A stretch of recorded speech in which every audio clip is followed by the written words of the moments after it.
Miss Rich with Pink Talk Radio. Interviewing today DJ Surefire. Yeah, turn up. Alright, let our viewers know who you is, what you do. You know what I'm saying? Well, I'm DJ Surefire, the youngest in charge, youngest, hottest mixtape, club, show, concert, promoting DJ in the business, coming out of 727, St. Petersburg, Florida, with the Loud Pack, DJ Smalls, Alright. DJ Duffy. What's good? Alright. Okay, DJ Surefire. Tell the people, like, what is it that you have going on, any upcoming events, where you been, what clubs you work with, people you work with, you know what I'm saying? What's up, bro?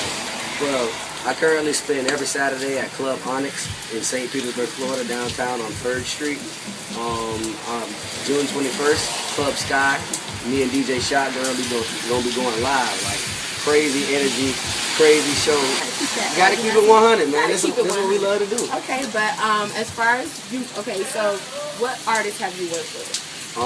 As far as this area goes, Famous Kid Brick, Smooth Hines, Black Boy, Cristal, pretty much a lot of the big local names. Tay Bay, Free Tay Bay, man. Fatty Duke, man. I used to fuck with you, man. Real heavy, man. Free Fatty Duke. Tom G. Pretty much anybody and everybody, like, you know what I mean, that's making some noise for themselves. You know what I mean? I fuck with them. That's what's up. And so you're here at the listening party. So what was your, like, part in the listening party? What was that you? Just another DJ. Our promo team, South Promo, our PR, they actually help market this event. So I always try to show love to the events me and my team market. You know, anytime, you know, Head Buster, good friend of mine, R&B singer. Met him plenty of times. He's been grinding for years. And anybody that I respect, I'm going to show love to. All right. I'm going to show love.